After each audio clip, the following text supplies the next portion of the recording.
and that's a separate story altogether, Dan. I don't know if you've talked much about this, about how Anthony Davis, missed out on $24 million because he wasn't voted one of the 3 All-NBA teams. Damian Lillard got an extra $20+ million because he was voted on an All-NBA team. The NBA has to change these rules to take the voting away from, or take this type of influence, financial influence, away from the media. The media cannot be responsible for for financially backboning these types of players with these awards. I mean, the media's role is not to make the news. The media's role is to report and cover the news.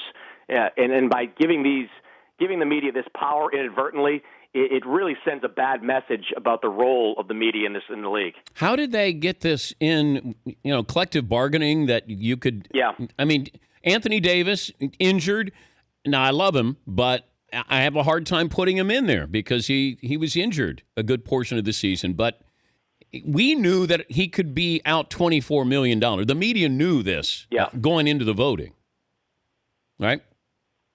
Right. Oh, yeah. Going to the voting, this was a big story. Yeah. I mean, it was covered at length over the last few months. Will he get his $24 million? Will he not? It's the old Derrick Rose rule that was negotiated during the collective bargaining agreement, which guarantees, I think it's for 3 years, all NBA team, you get that spike in your salary. It's just wrong. It just really is wrong that the media plays this type of role. But do you like this in these contracts? No.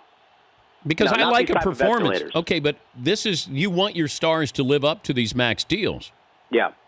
Well, look, I think what you do, and this is just what I would do anyway, if you could open the CBA back up and change the rules, that you have the player and the team negotiate what they think fair escalators are. So if it can't just be like X number of points, X number of rebounds, maybe it's team performance. Maybe it's a certain level he gets to shooting free throws. You give it to Andre Drummond. You say to Andre, look, you get $20+ million if you get 65% of your free throws in a given year. It should be negotiated between player and team. It shouldn't be left to some oftentimes random vote by media members. The Dan Patrick Show, weekday mornings on Audience.